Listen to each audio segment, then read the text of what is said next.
On my ride in today, I passed an old block of flats in Kangaroo Point that's been sitting empty for 4 years now. And yesterday morning, I counted 35 tents in Musgrave Park. These are symptoms of a broken, corrupt system that's failing ordinary residents. Our political system has been hijacked by big developers and property businesses. Brisbane has become a city where the mega rich get richer while the poor get screwed. Thousands of people are struggling right now. Homeless teenagers are sleeping on bus stop benches in the very shadows of City Hall, and yet the message from Labor and the LNP is that Brisbane is moving in the right direction.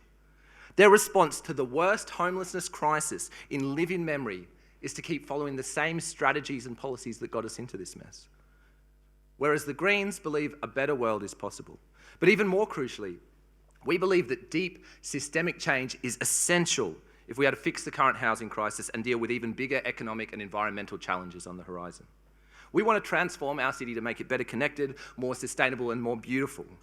We already have dolphins cruising up the river and koalas within 5 k's of the CBD. That's what makes Brizzy special, not casinos and Olympic stadiums.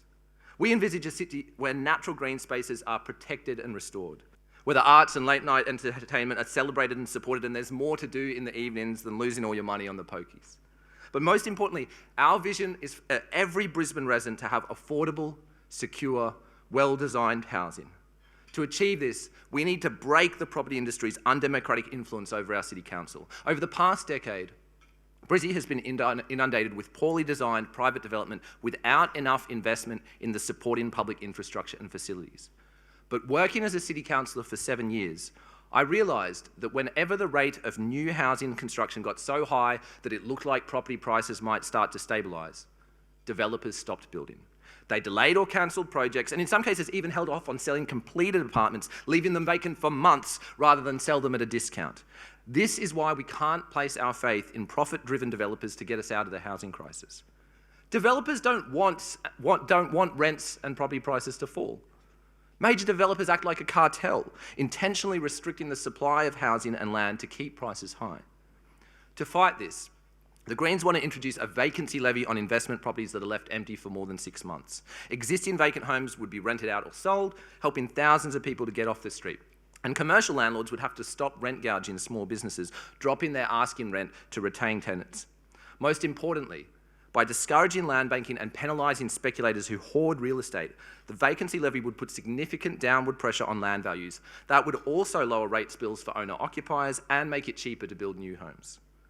The Greens are also proposing to introduce a 2-year freeze on rent increases and a crackdown on the proliferation of Airbnb investment properties. And as announced this week, we believe the council should acquire the Eagle Farm horse race track and transform it into public green space, public housing and community facilities.